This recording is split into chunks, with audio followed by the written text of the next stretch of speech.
할렐루야, 여러분.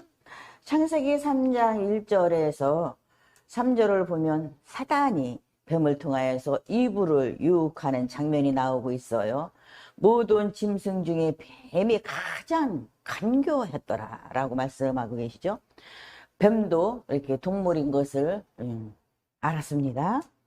이제 예수 주 하나님께서 만드셨던 들판에 어떤 짐승보다도 뱀이 가장 간교했더라.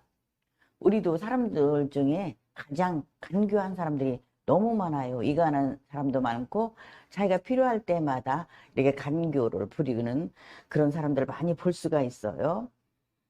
그 뱀이 여자에게 말하되 참으로 하나님께서 말씀하시기를 너희는 동산의 모든 나무의 것을 먹지 말라 하시더냐라고 물어보고 있죠. 너희는 동산의 모든 나무를 먹지 말고, 또 하니 여자가 그 뱀에게 말하되 우리가 동산의 나무들의 열매를 먹을 수 있으나 동산의 한가운데 있는 그 나무의 열매에 관해서는 하나님께서 말씀하시기를 너희는 그것을 먹는 날에는 정령 죽으리라고 했습니다. 하는 이브의 대답을 보면 하나님의 말씀에 자기를 생각을 덧붙여서 또 대답을 또 한 사실을 발견할 수가 있습니다. 우리는 누가 뭐라 그러면 들은 대로 그대로 말하는 게 아니라 나 편리할 대로 말을 덧붙여서 얘기를 합니다. 그리고 많이 가장해서 얘기를 한다는 것을 우리는 누누이 살면서도 볼 수가 있습니다. 또 나 혼자만이 피해 보기 싫어서 꼭 누구를 우리는 걸고 넘어갑니다. 그러하듯이 여기서 보면은 우선 뱀은 동산 중앙에 있는 선악을 알게 하는 나무의 실과는 대답하면서 선과 악의 지식을 나무에서 나는 것이라고 중요한 문장을 빼뜨렸던 것입니다. 이브가 선과 악의 지식을 나무의 실과라는 사실을 염두에 두었더라면 사단의 유혹을 또 이겼을 것입니다. 우리도 살다 보면 사단에게 유혹을 많이 당하고 있습니다. 피하지 못하고 있습니다. 사단의 유혹을 받지 않으려면 우리가 분별해야 되고 기도를 많이 해야 된다는 것이죠.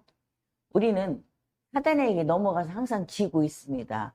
우리는 항상 정신 바짝 차려서 이겨야 된다는 것이죠. 사단과 싸워서 이겨야 된다는 것이고 마귀의 속삭임을 또 귀를 기울여서는 안 된다는 것이죠.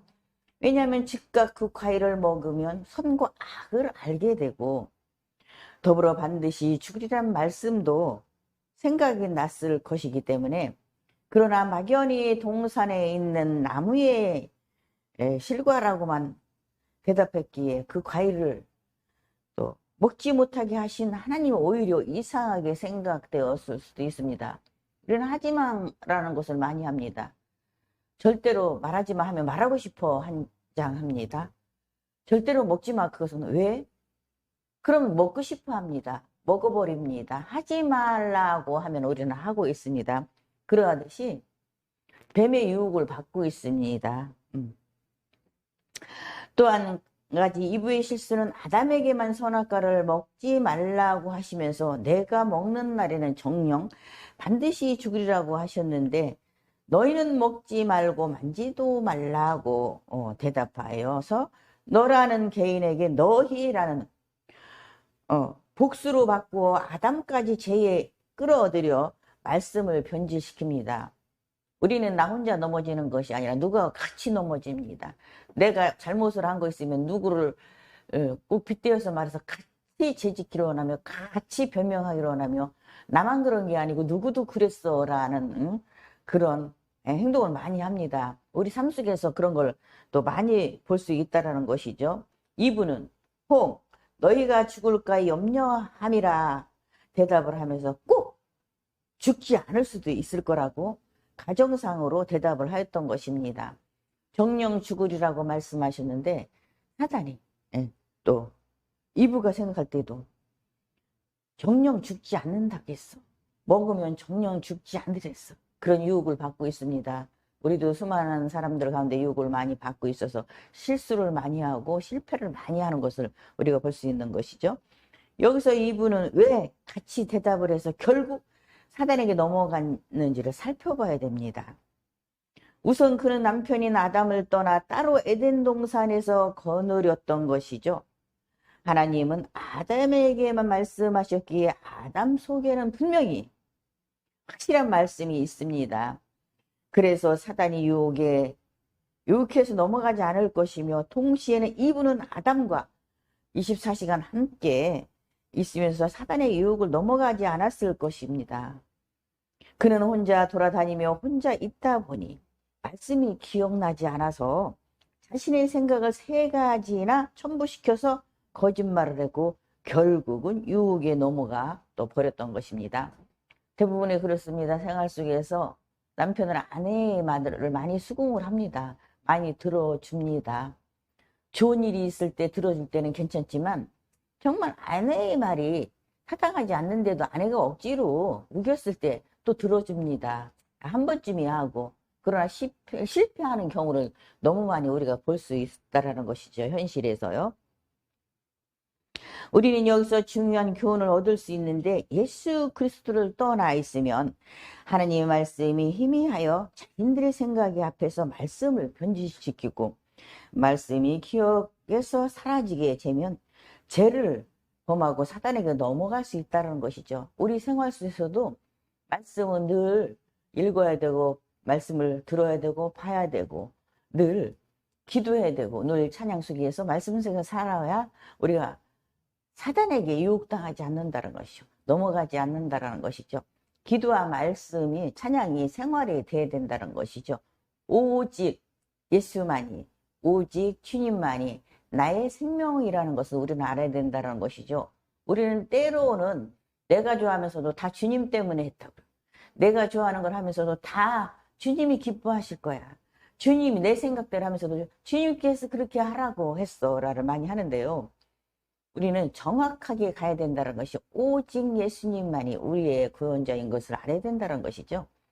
이렇게 온 인류가 죄를 범했기에 죄가 들어왔잖아. 한 사람을 통해서 죄가 들어왔죠. 그러나 또 한 사람을 통해서 생명이 왔습니다. 생명의 길로 인도하시는 오직 예수님만이 진리이십니다.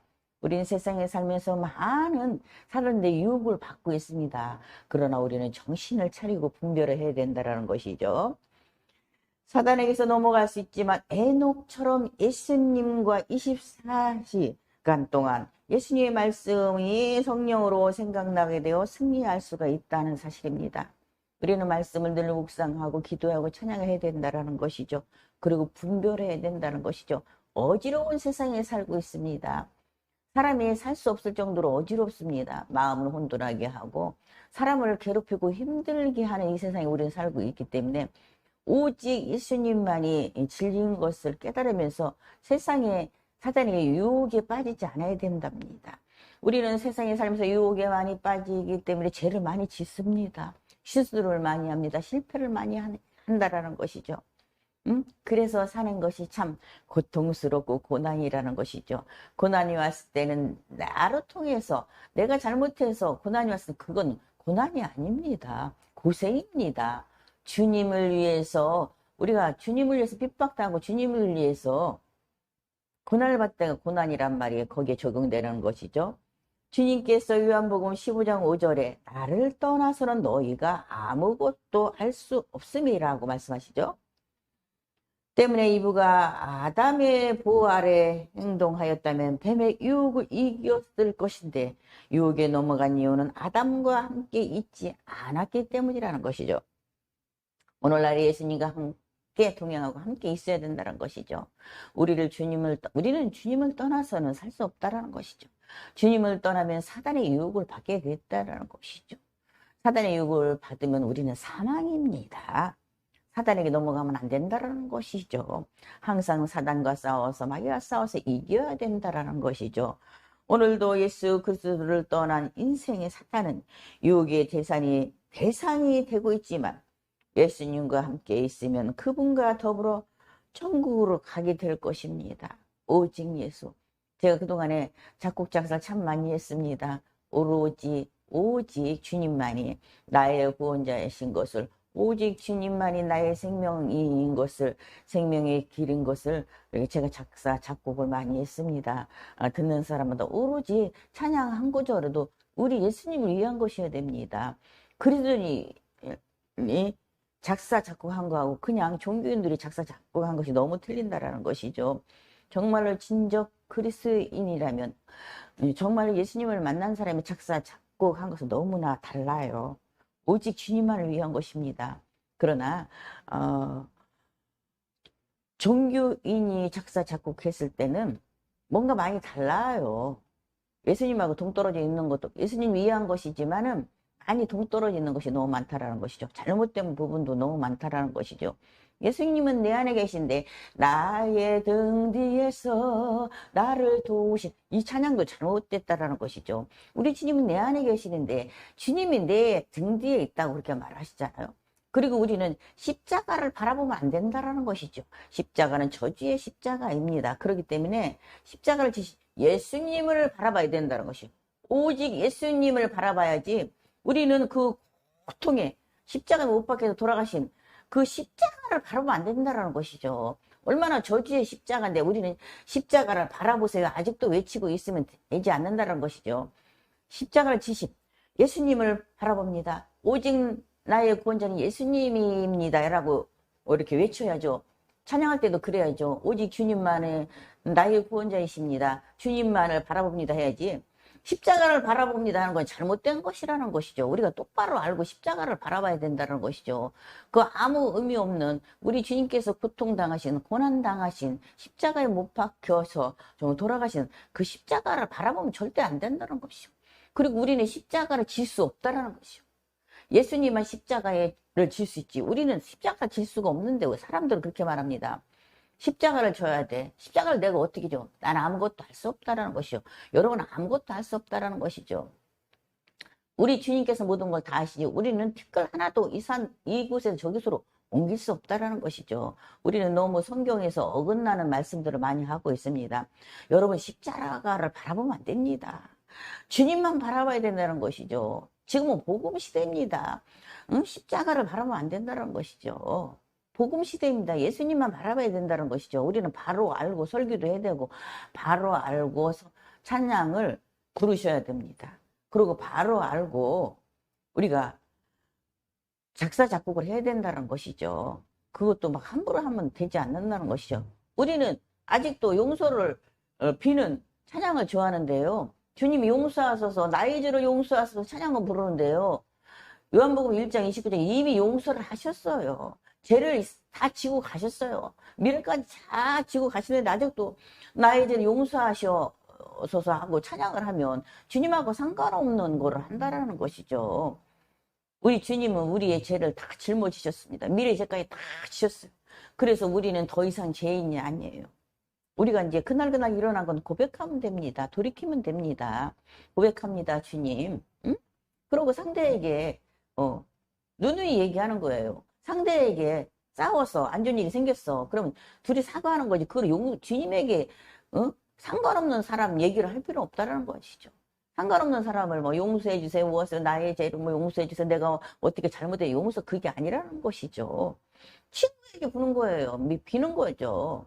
누구야 잘못했어. 내가 이렇게 했지. 내 마음이 상했어. 그지 내 마음도 상했지. 이렇게 고백하고 하는 것이지.